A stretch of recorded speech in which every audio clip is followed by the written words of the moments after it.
दहेज निषेध अधिनियम 1961।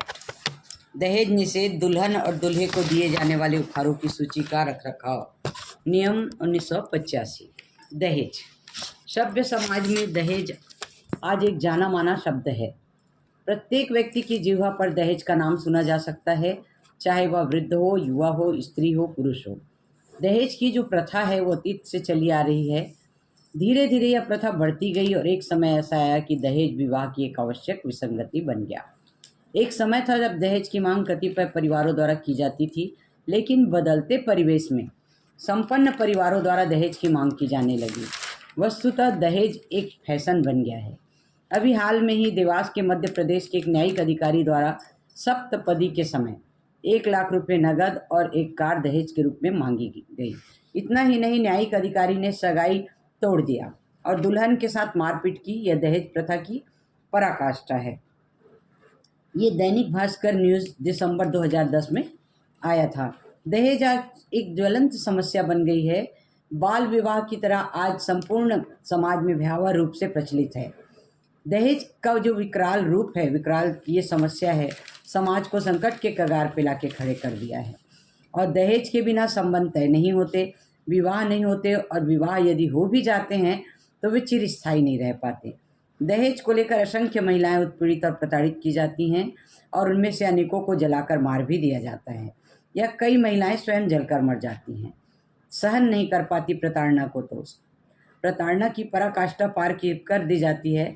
उस समय वो अपने आप को रोक नहीं पाती और जल के मर जाती है। तो दहेज की जो निरंतर मांग की जाती है वो निर्दयता से विवाह विच्छेद भी हो जाते हैं, तलाक हो जाते हैं और जन्म जन्मांतर के वैवाहिक बंधन टूट जाते हैं। ये श्रीमती प्रकाश कौर वर्सेस हरविंदर पाल सिंह के केस में, राजस्थान का केस है, डिसाइड किया गया था। विश्वनाथ बनाम स्टेट ऑफ राजस्थान, इसके केस में सुप्रीम कोर्ट ने कहा था कि दहेज एक सामाजिक बुराई है। इस बुराई को केवल कानून द्वारा ही दूर नहीं किया जा सकता। इस बुराई को दूर करने के लिए समाज को पहल करनी चाहिए। दहेज की मांग एवं परिजन का समाज द्वारा प्रभावी रूप से रोका जा सकता है। यदि व्यक्ति स्वयं समझे कि सामाजिक प्राणी होने के नाते समाज में रहना है, दहेज लेना नहीं है, देना नहीं है, ऐसा वो स्वयं अपना नैतिक दायित्व समझे, उस स्थिति में दहेज को रोका जा सकता है। सिर्फ कानून बनने से दहेज नहीं रुकेगा। ये एक सामाजिक बुराई है और एक सामाजिक बुराई को समाप्त करने के लिए 1961 में दहेज प्रतिषेध अधिनियम पारित किया गया और 1984 में और 86 में इसमें व्यापक संशोधन भी हुए थे और इसे और अधिक कठोर बनाया गया। इतना ही नहीं, 1985 में नियम बनाकर वर वधू को दिए जाने वाले उपहारों की सूची रखना आवश्यक कर दिया गया था। और इस अधिनियम के मूल ये हैं कि जम्मू कश्मीर राज्य के अतिरिक्त संपूर्ण भारत में लागू होगा। यह उसी दिनांक से प्रभावशील होगा जब राजपत्र में, केंद्रीय राजपत्र में नियत करे। अब दहेज क्या है? दहेज की परिभाषा, दहेज से तात्पर्य है विवाह के एक पक्ष द्वारा दूसरे पक्ष के लिए, विवाह के किसी पक्ष के माता पिता अन्य व्यक्ति द्वारा विवाह के दूसरे पक्ष या किसी अन्य पक्ष के लिए विवाह करने के संबंध में विवाह के समय या उसके पूर्व या किसी भी समय प्रत्यक्ष या प्रत्यक्ष दी जाने वाली या दी जाने की प्रतिज्ञा की गई है या किसी संपत्ति या मूल्यवान प्रतिभूति से है। किंतु इसमें उन व्यक्तियों की दशा में मेहर सम्मिलित नहीं होगा जिन पर मुस्लिम व्यक्तिगत विधियां शरीयत लागू होता है। मूल्यवान प्रतिभूति क्या है? जो भारतीय दंड संहिता के धारा 30 में परिभाषित किया गया है। दहेज लेने या दहेज देने के लिए दंड। इस अधिनियम के प्रारंभ होने के बाद यदि कोई दहेज देता है या लेता है अथवा लेने या देने के लिए दुष्प्रेरित करता है तो वह ऐसी अवधि के कारावास जो 5 वर्ष की होगी और 15,000 रुपये जुर्माना। ऐसे दहेज के मूल्य की रकम जो भी अधिक हो, जुर्माने की रकम से दंडित किया जा सकता है। परंतु न्यायालय के निर्णय अभिलिखित किए जाने के पर्याप्त और विशेष कारणों से 5 वर्ष से कम अवधि के कारावास का दंड अधिरूपित कर सकेगा। विवाह के समय वर वधू को जो भेंट दी जाती है, इस निमित्त मांग किए गए बिना जो ऐसी सूची में प्रविष्ट की जाएगी जो कि इस अधिनियम के अधीन बनाए गए नियमों के अनुसार बनाई गई सूची में प्रविष्ट की जाएगी। विवाह के समय वर को दी गई भेंट जो ऐसी सूची में प्रविष्ट की जाएगी, इस अधिनियम के अंतर्गत बनाए गए नियमों के अनुसार बनाई गई सूची में प्रविष्ट की जाएगी। परंतु ऐसी भेंटें इस अधिनियम के अंतर्गत नियमों के अनुसार बनाई गई सूची में प्रविष्ट की जाएगी। परंतु यह और कि जहां ऐसी भेंट वधू द्वारा उसकी ओर से या वधू के किसी संबंधी व्यक्ति द्वारा दी गई हो, ऐसी भेंट रूढ़िगत प्रकृति की हो, उनका मूल्य उस व्यक्ति की जिसके द्वारा जिसकी ओर से ऐसी भेंट दी गई है वित्तीय हैसियत को ध्यान में रखते हुए अत्यधिक नहीं है। दहेज मांगने के लिए दंड। यदि कोई व्यक्ति प्रत्यक्ष या अप्रत्यक्ष रूप से वर वधू के माता पिता और अन्य रिश्तेदार या संरक्षक से दहेज की मांग करता है तो वह 6 माह से कम अवधि की कारावास से कम नहीं होगी, जो 2 वर्ष तक की होगी, और 10,000 जुर्माना होगा या दोनों से दंडनीय होगा।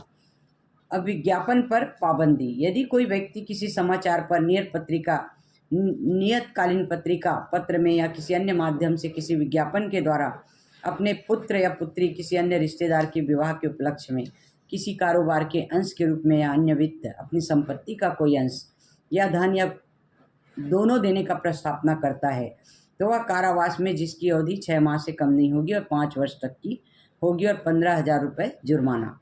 परंतु न्यायालय के निर्णय अभिलिखित पर्याप्त विशेष कारणों में 6 माह से कम अवधि के कारावास का दंड अधिरोपित कर सकेगा। दहेज लेने और देने के लिए करारों का व्यर्थ होना। दहेज लेने या देने के लिए किए गए सभी करार व्यर्थ होंगे। दहेज का पत्नी और उसके उत्तराधिकारियों के लिए लाभ का होना। जब कोई दहेज उस स्त्री के अतिरिक्त जिस संबंध में वह प्राप्त किया गया हो अन्य व्यक्ति द्वारा प्राप्त किया जाए तो वह व्यक्ति उस स्त्री को हस्तांतरित कर देगा। यदि दहेज विवाह के पूर्व प्राप्त किया गया हो तो दहेज के 3 माह के भीतर यदि दहेज विवाह के समय या उसके पश्चात प्राप्त हुआ हो तो ऐसी प्राप्ति के दिनांक से 3 माह के भीतर।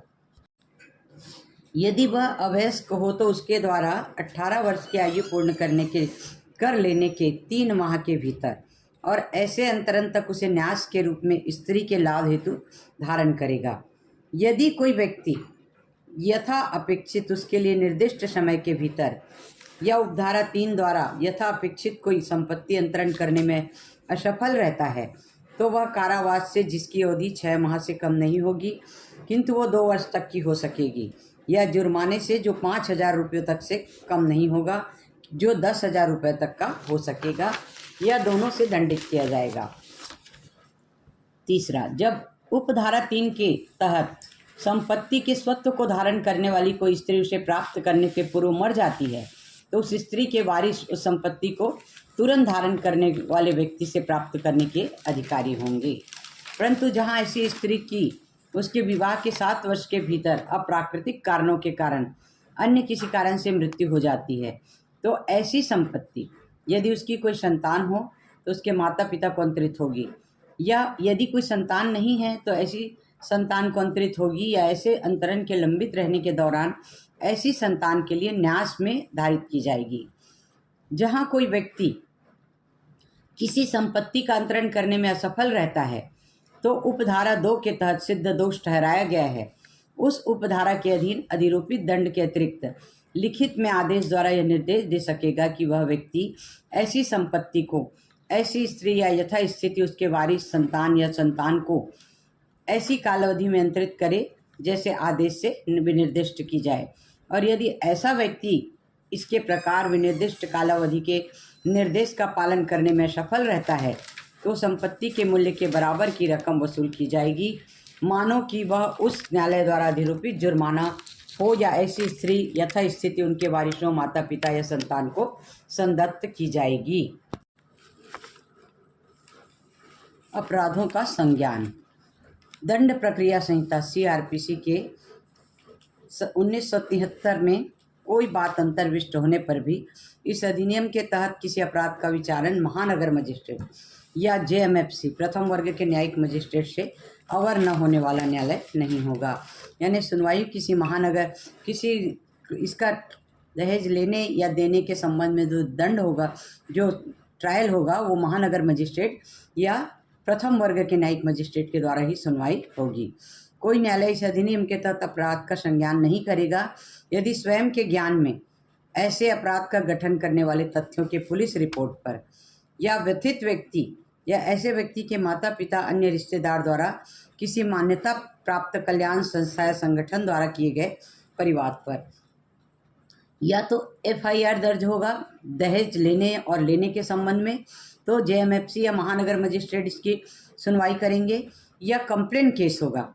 कंप्लेन केस में जो पीड़ित व्यक्ति है उसके माता पिता या उसके रिश्तेदार, यदि कोई मान्यता प्राप्त कल्याण संस्था है या संगठन है, उसके कंप्लेन केस पर सुनवाई JMFC या महानगर मजिस्ट्रेट द्वारा की जाएगी। अपराधों का कतिपय प्रयोजनों के लिए संज्ञेय और अजमानती होना। ऐसे अपराध दहेज लेना और देना दोनों ही कानूनन अपराध है। ऐसे अपराध संज्ञेय होते हैं, संगीन जुर्म होते हैं और ये अजमानती होते हैं और अशमनीय होते हैं। इसमें समझौता नहीं किया जा सकता। कुछ दशाओं में प्रमाण का भार। दहेज लेने या देने के दुष्प्रेरण करने या दहेज मांगने का अभियोजन हो तो साबित करने का भार, बर्डन ऑफ प्रूफ, ये धाराओं के अधीन अपराध नहीं कहा जाएगा, उसी पर होगा, अभियोजन पक्ष पर। दहेज प्रतिषेध अधिकारी, इसके लिए दहेज प्रतिषेध अधिकारी की नियुक्ति की जाएगी और दहेज प्रतिषेध अधिकारी जो है उनके अधिकारिता और शक्तियां इस अधिनियम के तहत निश्चित की जाएंगी। उनको यह देखना है कि इस अधिनियम का पालन ठीक से हो रहा है कि नहीं। दहेज मांगने या लेने या देने का दुष्प्रेरण का जहाँ तक हो सके निवारण करना। अपराधों को कारित करने वाले व्यक्तियों के अभियोजन के लिए यथावश्यक साक्ष्य एकत्रित करना। ऐसे अतिरिक्त कृत्यों का संपादन करना जैसे राज्य सरकार द्वारा सौंपे जाए, जैसे अधिनियम के अधीन बनाए गए नियमों में विनिर्दिष्ट किए जाए। इस प्रकार दहेज प्रतिषेध अधिकारी की शक्तियाँ उपरोक्त होंगी। अब नियम बनाने की शक्ति, इसके लिए एक सलाह बोर्ड भी नियुक्त किया जाएगा। दहेज प्रतिषेध अधिकारी की अधिकारिता का प्रयोग करता है तो 5 से अधिक सामाजिक कल्याण कार्यकर्ताएं, जिसमें कम से कम 2 महिलाएं होंगी, एक सलाहकार बोर्ड की नियुक्ति करेगी। नियम बनाने की शक्ति, केंद्रीय सरकार जो है शासकीय राजपत्र गजट में अधिसूचना द्वारा इस अधिनियम का पालन करने के लिए नियम बना सकेंगी। राज्य सरकार को भी नियम बनाने की शक्ति है, केंद्र सरकार को भी नियम बनाने की शक्ति है। और दहेज प्रतिषेध वर और वधू को दिए जाने वाले उपहारों की सूचियां रखना, नियम 1985। दहेज प्रतिषेध अधिनियम के तहत दहेज के उपहारों की सूची को रखना भी आवश्यक है और ये दहेज प्रतिषेध अधिनियम 1985 के तहत वर और वधू को दिए जाने वाले उपहारों की सूची को रखा जाएगा। ये 2 अक्टूबर 1985 से प्रभावशील हुआ, जो दहेज प्रतिषेध अधिनियम 1984 प्रभावशील होने के लिए नियत किया गया था। अब उपहारों की सूची रखी जानी है, धारा 2 में है। उपहारों की सूची जो वधू को विवाह के समय दी गई है, वधू के द्वारा रखी जाएगी। उपहारों की सूची जो वर को विवाह के समय दी गई है, वर के द्वारा ही रखी जाएगी। प्रत्येक उपहारों की सूची विवाह के समय या विवाह के बाद यथासंभव शीघ्र तैयार की जाएगी। ये लिखित में होगी और प्रत्येक उपहार का संक्षिप्त विवरण होगा। उपहार का मूल्य होगा, लगभग कितने मूल्य की वस्तु है, उस व्यक्ति का नाम होगा जिसने उपहार दिया है। जहाँ उपहार देने वाला व्यक्ति वर या वधू का संबंधी है, ऐसे संबंध का विवरण भी लिखा जाएगा। यदि चाचा है, मामा हैं, तो उसका रिश्तेदारी का विवरण दिया जाएगा। वर और वधू दोनों के द्वारा हस्ताक्षरित होगा। अब जहाँ वर या वधू हस्ताक्षर करने के लिए अयोग्य है, उसको पढ़कर सुनाया जाएगा और उस व्यक्ति के हस्ताक्षर लिए जाएंगे जिसने पढ़कर सुनाया है और वो अपने अंगूठे का निशान वर या वधू लगाएगा। और यदि एक सूची में वर या वधू के किसी रिश्तेदार या विवाह के समय उपस्थित अन्य व्यक्तियों के भी हस्ताक्षर उसमें करवा सकते हैं। तो इस प्रकार स्पष्ट है कि दहेज का लेन देन इस अधिनियम के अंतर्गत दंडनीय अपराध है। अब दहेज क्या है, ये धारा 2 में इसकी परिभाषा दी गई है। दहेज ऐसी संपत्ति या मूल्यवान प्रतिभूति है जो विवाह के समय एक पक्षकार द्वारा दूसरे पक्षकार को विवाह के एक पक्ष के माता पिता या अन्य व्यक्ति द्वारा विवाह के दूसरे पक्ष या किसी अन्य व्यक्ति के लिए विवाह करने के संबंध में विवाह के समय या विवाह के पूर्व या पश्चात किसी भी समय प्रत्यक्ष या अप्रत्यक्ष रूप से दी जाने वाली प्रतिज्ञा की गई हो। अब इसको हम ऐसे समझ सकते हैं जैसे क वर के पिता द्वारा विवाह के समय ख वधू के पिता से 50,000 रुपयों की मांग की जाती है।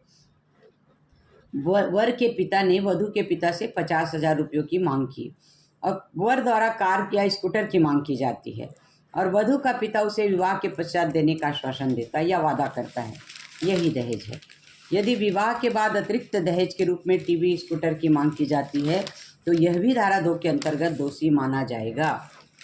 अब दहेज की मांग, अपराध के गठन के लिए दहेज की मांग करना ही पर्याप्त नहीं है। दहेज या तो वास्तविक तौर पर दिया जाना चाहिए या दिए जाने का करार किया जाना चाहिए।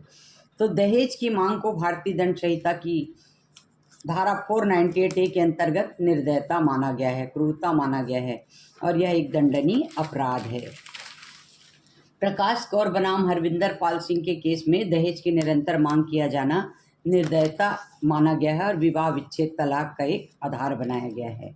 पवन कुमार बनाम स्टेट ऑफ हरियाणा, इस केस में सुप्रीम कोर्ट ने कहा है कि दहेज की मांग के मामले में सदैव करार का होना जरूरी नहीं है। तिलक की राशि, यदि विवाह के पूर्व तिलक में कोई राशि दी जाती है तो विवाह के पश्चात उन्हें प्राप्त नहीं किया जा सकता, क्योंकि ऐसा करना दंडनीय अपराध होता है। बिहार में इसे दंडनीय अपराध माना गया है। अशोक कुमार बनाम स्टेट ऑफ हरियाणा, इसमें सुप्रीम कोर्ट ने कहा है कि दहेज प्रतिषेध अधिनियम 1961 की धारा 2 में दहेज शब्द के अंतर्गत प्रयुक्त शब्द विवाह के बाद किसी भी समय और विवाह से संबंधित का अर्थ अत्यंत व्यापक है। इन शब्दों को संकुचित अर्थों में ग्राह्य नहीं किया जाना चाहिए। दहेज की मांग विवाह के बाद भी कभी भी की जा सकती है। आवश्यक मात्र यह है कि ऐसी मांग विवाह से संबंधित हो। दहेज की संपत्ति को न्यासी के रूप में धारण करना, जो व्यक्ति दहेज प्राप्त करता है उसे संपत्ति को लड़की के कल्याण के लिए न्यासी के रूप में धारण करना होता है। इस अधिनियम के अंतर्गत अपराधों का संज्ञान दंड प्रक्रिया संहिता के उपबंधों के तहत लिया जाता है और फिर यह अपराध कोई निरंतर चलने वाला अपराध नहीं है। जब जब दहेज की मांग की जाती है तब तब एक नए अपराध का गठन होता है। प्रीति गुप्ता बनाम स्टेट ऑफ झारखंड के मामले में सुप्रीम कोर्ट ने कहा कि दहेज के संबंध में प्रस्तुत परिवाद में सही तथ्यों का उल्लेख किया जाना चाहिए। मात्र पति के रिश्तेदारों को तंग करने के लिए उसका नाम परिवाद में लिखा जाना न्यायिक प्रक्रिया का दुरुपयोग माना गया है। इस प्रकार दहेज प्रतिषेध अधिनियम दहेज की सामाजिक बुराई का निवारण करने वाले एक महत्वपूर्ण अधिनियम है। निर्दयता, एक समय था जब महिलाओं को आदर और सम्मान की दृष्टि से देखा जाता था। परिवार में महिलाओं का महत्वपूर्ण स्थान था। परिवार का कोई भी सामाजिक समारोह महिलाओं के बिना संपन्न नहीं होता था। धर्मशास्त्र में भी कहा गया है यत्र नार्यस्तु पूज्यन्ते रमन्ते तत्र देवता। जिस परिवार में नारी की पूजा होती है वहाँ देवताओं का वास होता है। लेकिन धीरे धीरे भौतिकवाद और पाश्चात्य संस्कृति के कारण महिलाओं की उपेक्षा की जाने लगी और इतना ही नहीं, महिलाओं को केवल भोग विलास की वस्तु भी मानी जाने लगी। उसके साथ क्रूरतापूर्ण व्यवहार एक आम बात हो गई। विवाह के बाद महिलाओं के प्रति निर्दयतापूर्ण व्यवहार एवं दहेज के पीछे महिलाओं की हत्या, आत्महत्या, दुष्प्रेरण, ये जो घटनाएं हैं वो दिनों दिन बढ़ती जा रही हैं। और दहेज प्रतिषेध अधिनियम बनने के बाद भी जब ऐसी घटनाओं में कमी नहीं आई तो विधायिका की ओर से और कठोर कानून बनाने के लिए विवश होना पड़ा।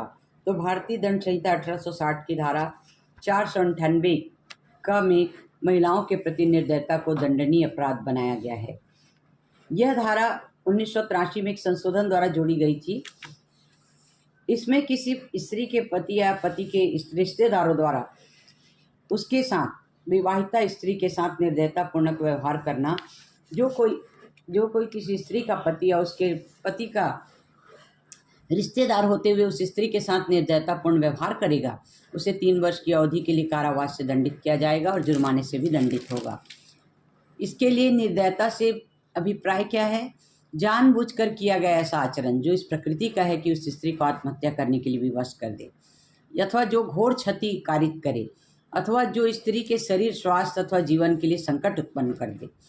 उस स्त्री को उससे संबंधित व्यक्ति को इस विचार से उत्पीड़ित करते हुए परेशान करना कि वह स्त्री किसी संपत्ति या मूल्यवान प्रतिभूति से संबंधित किसी अवैध मांग की पूर्ति करे अथवा जो ऐसी मांग को पूरा करने में असमर्थ रहे। तो निर्दयता शब्द का अर्थ केवल शारीरिक निर्दयता से नहीं है, इसमें मानसिक क्रूरता भी शामिल है। पवन कुमार बनाम स्टेट ऑफ हरियाणा में इसको निर्दयता को माना गया। कौन कौन से कार्य को? वधू को ताने मारना, वधू के साथ दुर्व्यवहार करना, वधू को मानसिक पीड़ा पहुंचाना, ये सब निर्दयता माना गया है। वजीर चंद बनाम स्टेट ऑफ हरियाणा। इस केस में विवाहिता के बार बार दहेज मांग करने पर दहेज के पीछे उसे परेशान करने को इस धारा के अंतर्गत दंडनीय अपराध माना गया है। शिवानंद मलप्पा कोटी स्टेट ऑफ कर्नाटक के मामले में सुप्रीम कोर्ट ने कहा कि धारा 498 का के अंतर्गत निर्दयता के लिए आवश्यक नहीं है कि दहेज की मांग की जाए। किसी भी प्रकार से संपत्ति की अवैध मांग करना भी निर्दयता है। बलराम प्रसाद अग्रवाल वर्सेस बिहार राज्य। इस मामले में पत्नी ने कुएं में गिरकर आत्महत्या कर ली। पत्नी के पिता ने साक्ष्य में कहा कि उसकी लड़की को उसका पति और ससुराल वाले दहेज के लिए तंग करते थे, दहेज की मांग को लेकर तंग करते थे, उसके साथ निर्दयतापूर्ण व्यवहार करते थे और उसके संतानहीन होने के कारण उसे ताने मारते थे, बांझ होने का ताना मारते थे। इसी कारण वह कुएं में गिरकर आत्महत्या करने का प्रयत्न कर चुकी थी, लेकिन पड़ोसी ने उसे बचा लिया। आगे चलकर उसकी 2 संतान भी हो गई। फिर भी मृत्यु पर्यंत उसके पति व सास ससुर उसके साथ निर्दयतापूर्ण व्यवहार करते रहे। सुप्रीम कोर्ट ने इसे धारा 498 का के अंतर्गत निर्दयता माना।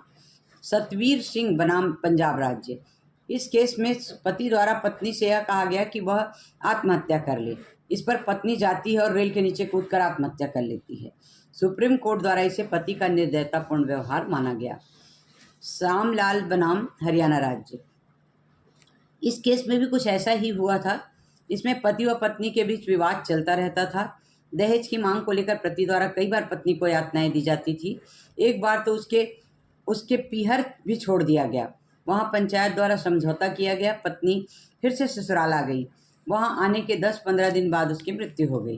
तो सुप्रीम कोर्ट ने भारतीय दंड संहिता की धारा 1860 की धारा 304 ख का मामला न मानकर 498 का मामला माना, क्योंकि 10-15 दिनों में पत्नी से दहेज की मांग करने जैसी कोई साक्ष्य नहीं मिली। अकुला रविंद्र वर्सेस आंध्र प्रदेश राज्य।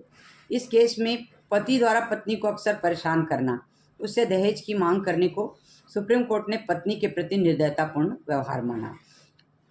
इसी प्रकार का केस पीवी विद्या विक्षपापति स्टेट ऑफ आंध्र प्रदेश के केस में पति के नित्य शराब पीकर घर लौटने, देरी से लौटने, पत्नी के साथ मारपीट करने, दहेज की मांग करने को 498 का के अंतर्गत निर्दयता माना।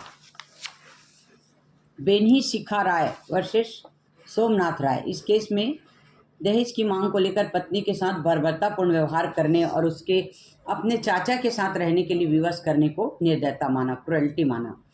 लेकिन नित्य शराब पीने और घर देरी से लौटने को निर्दयता नहीं माना गया जगदीश चंद्र बनाम स्टेट ऑफ हरियाणा के केस में। इसी प्रकार ई बालकृष्णा नायडू वर्सेस आंध्र प्रदेश राज्य। पत्नी के संतान न होने पर उसे परेशान किया जाना धारा 304 अथवा अन्य किसी धारा के अंतर्गत अपराध हो सकता है, लेकिन धारा 498 का के अंतर्गत अपराध नहीं है। State of Maharashtra versus Ashok Chhotelal Shukla. इस केस में पिता अपनी लड़की को उसके ससुराल से अपने घर लेकर गया। पति द्वारा क्षमा याचना किए जाने पर पत्नी को पुनः उसके ससुराल भेज दिया गया। इसके बाद उसके साथ न तो निर्दयतापूर्ण व्यवहार किया गया, न दहेज की मांग की गई। पत्नी समय समय पर अपने माता पिता के यहाँ तथा ससुराल में आया जाया करती थी। इसे 498 का के अंतर्गत न तो निर्दयता माना गया, न ही उत्पीड़न। अब ये कहा जा सकता है कि निर्दयता के मामलों में ये जरूरी नहीं है कि नवविवाहिता अपने साथ किए गए निर्दयतापूर्ण व्यवहार को जग जाहिर करे, अर्थात जन साधारण में उसकी चर्चा करे। नवविवाहिता ऐसे व्यवहार की चर्चा सामान्यतः अपने माता से करती है, अतः अन्य लोगों से घटना की चर्चा नहीं करना मात्र उसे अविश्वसनीय नहीं बनाया जा सकता। अमलेंदु पाल बनाम पश्चिम बंगाल। इस केस में पति दूसरा विवाह करना चाहता है, जिसकी पत्नी द्वारा अनुमति नहीं दी जा रही थी। तो इसी को लेकर पति और पत्नी के बीच समय समय पर यातनाएं दी जाने लगी। इसे निर्दयता माना गया। पत्नी को यातनाएं दी जाने लगी। K Prema S Rao versus Y C Srinivas Rao. इस केस में पत्नी को स्त्री धन के रूप में मिली भूमि को प्राप्त करने के लिए उसे तंग करना, उसकी डाक को छिपा देने, उसे आत्महत्या के लिए विवश करना, ये धारा 498 का के अंतर्गत अपराध माना गया। आंध्र प्रदेश राज्य वर्सेस जी सत्यनारायण। इस केस में पति द्वारा बार बार दहेज की मांग की जाने पर पत्नी को यातना भी दिया जाने लगा, तो पत्नी ने तंग आकर अपने शरीर पर केरोसिन छिड़क लिया और आग लगा ली, जिससे उसकी मृत्यु हो गई।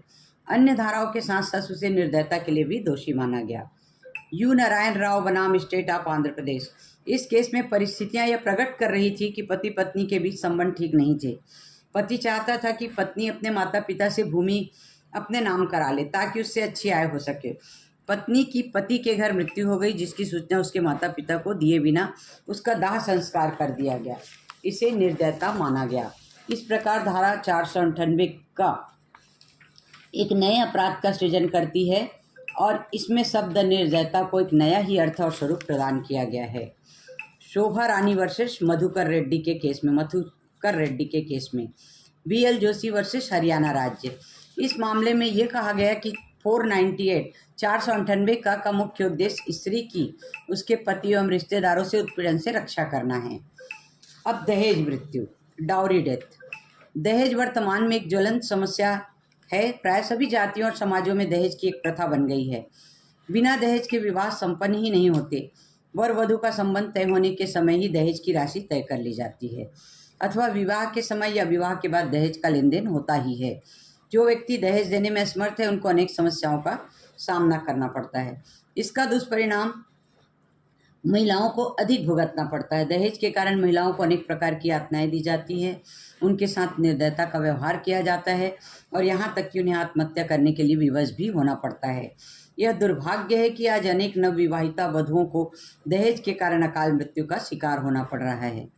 जब दहेज की समस्या ने व्यापक और भयावह रूप ले लिया तो हमारे विधि निर्माताओं का ध्यान इस ओर और आकर्षित हुआ और दहेज मृत्यु की घटनाओं को रोकने के लिए भारतीय दंड संहिता की धारा 304 ख जोड़कर दहेज मृत्यु को दंडनीय अपराध बनाया गया। 304 ख दहेज मृत्यु क्या कहता है कि जहां विवाह के 7 वर्ष के भीतर किसी स्त्री की मृत्यु जल जाने से अथवा शारीरिक क्षति से अथवा सामान्य परिस्थितियों से भिन्न परिस्थितियों में हो जाती है तो यह बताता है, यह दर्शित हो जाता है कि मृत्यु से ठीक पहले उसके पति या उसके रिश्तेदारों द्वारा दहेज के लिए मांग को लेकर परेशान किया जाता था और उसके साथ निर्दयतापूर्ण व्यवहार किया जाता था। इसे दहेज मृत्यु कहा जाएगा और इसकी मृत्यु का कारण पति और उसके रिश्तेदारों को माना जाएगा। और दहेज से मतलब दहेज प्रतिषेध अधिनियम में धारा 2 में जो परिभाषा दी गई है वही है। जो कोई दहेज मृत्यु कारित करेगा उसे कारावास से दंडित किया जाएगा, जो 7 वर्ष तक की होगी और आजीवन कारावास तक भी हो सकेगा। तो दहेज मृत्यु की घटनाओं को, बढ़ती हुई घटनाओं को देखते हुए ये धारा जोड़ी गई है। ये एक नए अपराध का सृजन करती है। श्रीमती शांति बनाम हरियाणा राज्य के केस में कहा गया है कि अभियुक्त गण का मृतक के पिता और भाई से दहेज की मांग एवं शिकायत करना, मृतक पत्नी के साथ निर्दयतापूर्ण व्यवहार करना, मृतक का विवाह के 7 वर्ष के भीतर ही मर जाना तथा मृतक के माता पिता को सूचना दिए बिना जल्दबाजी में मृतक का दाह संस्कार कर देना, यह सब अप्राकृतिक मृत्यु के संकेत हैं और धारा 304 ख के अंतर्गत अपराध का गठन करता है। इसी प्रकार से हेमचंद बनाम हरियाणा राज्य, इस केस का मामला है 304 ख में, बहुत अच्छा प्रकरण है। इसमें पत्नी ने गले में फांसी का फंदा लगाकर मृत्यु कारित कर ली। यह एक अप्राकृतिक मृत्यु थी। जो साक्ष्य है उससे स्पष्ट था कि पति द्वारा समय समय पर दहेज की मांग करते हुए मृतक पत्नी के साथ निर्दयतापूर्ण व्यवहार किया जाता था और साक्ष्य अधिनियम की धारा 113 ख के अंतर्गत उपधारणा किए जाने के पर्याप्त सबूत मौजूद थे। तो सुप्रीम कोर्ट ने इस मामले में अभियुक्त को धारा 304 ख के अंतर्गत दोषी ठहराया। हरबंस लाल वर्सेस हरियाणा राज्य, इस केस में पति व सास ने बहू को एक 9 माह के शिशु के साथ इसलिए जलाकर मार डाला कि दहेज में पर्याप्त संपत्ति न मिलने के कारण वे क्षुब्ध थे। सुप्रीम कोर्ट ने इसे हत्या का मामला माना। सरोजिनी बनाम स्टेट ऑफ मध्य प्रदेश, इस मामले में मृतक का शव उनके ससुराल के पति ससुराल के मकान के स्टोर में रूम में पूर्ण रूप से जली हुई अवस्था में पाया गया। उसकी जीभ और आंखें बाहर निकल गई थी और मुंह से खून रिस रहा था। पोस्टमार्टम रिपोर्ट में मेडिकल रिपोर्ट और अन्य परिस्थिति जन साक्ष्य के आधार पर सुप्रीम कोर्ट ने इसे हत्या का मामला माना। Pradeep Singh versus state of Jharkhand, इसमें पत्नी की विवाह के 7 माह के भीतर ही मृत्यु हो गई। यह भी साक्ष्य पाया गया कि मृत्यु के ठीक 10-15 दिन पूर्व उसे दहेज के लिए परेशान किया जाता था। मृत्यु का कारण चाहे आत्महत्या ही क्यों ना रहा हो, सुप्रीम कोर्ट ने इसे डाउरी डेथ दहेज मृत्यु माना। इससे स्पष्ट है कि भारतीय दंड संहिता की धारा 304 ख के अंतर्गत अपराध का गठन हो जाता है। किसी विवाहिता की विवाह के 7 वर्ष के भीतर जल जाने से, शारीरिक क्षति से या अन्य असामान्य परिस्थितियों में मृत्यु हो जाती है तथा यह दर्शित किया जाता है कि मृत्यु के ठीक पूर्व मृतिका को उसके पति या उसके रिश्तेदार द्वारा दहेज की मांग को लेकर परेशान किया गया था या उसके साथ निर्दयतापूर्ण व्यवहार किया गया था। इसी प्रकार Kansraj versus state of Punjab के मामले में सुप्रीम कोर्ट ने 304 ख के अपराध को के गठन के लिए 2 बातें आवश्यक मानी। पहला, दहेज की मांग का किया जाना। दूसरा, ऐसी मांग को लेकर स्त्री की मृत्यु के ठीक पूर्व से सताया गया था।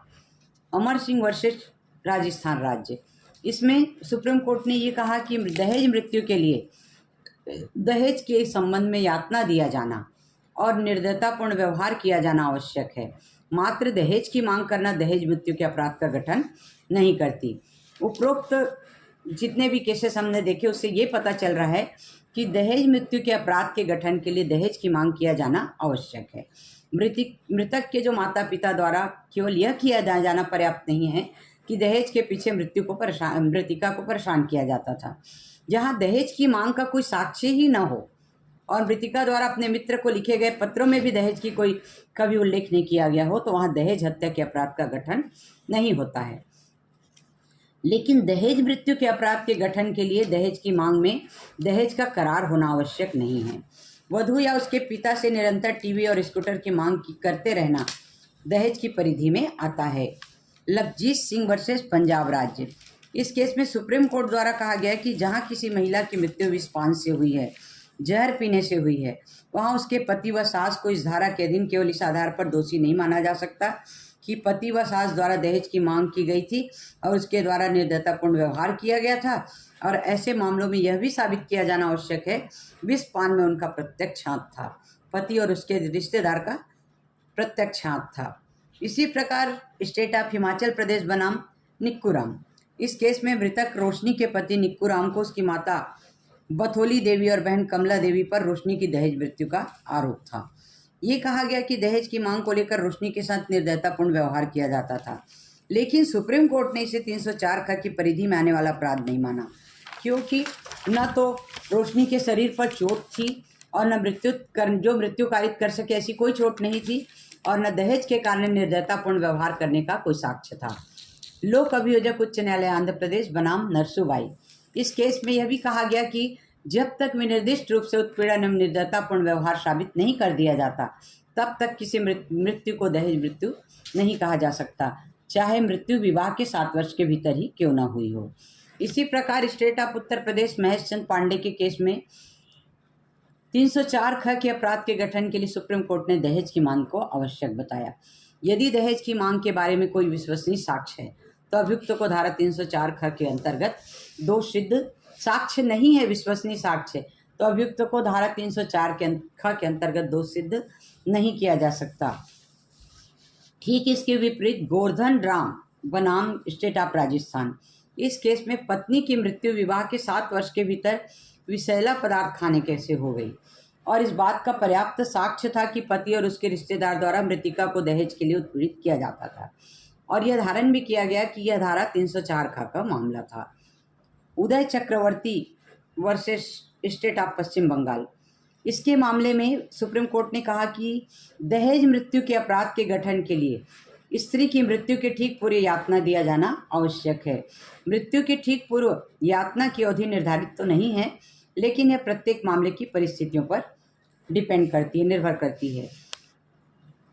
कुन्हैया अब्दुल्ला बनाम स्टेट ऑफ केरल, इसके मामले में कहा गया कि धारा 304 ख में प्रयुक्त शब्द ठीक पूर्व, इससे अभिप्राय निर्दयता और मृत्यु के बीच संभावित तारतम्य का होना है।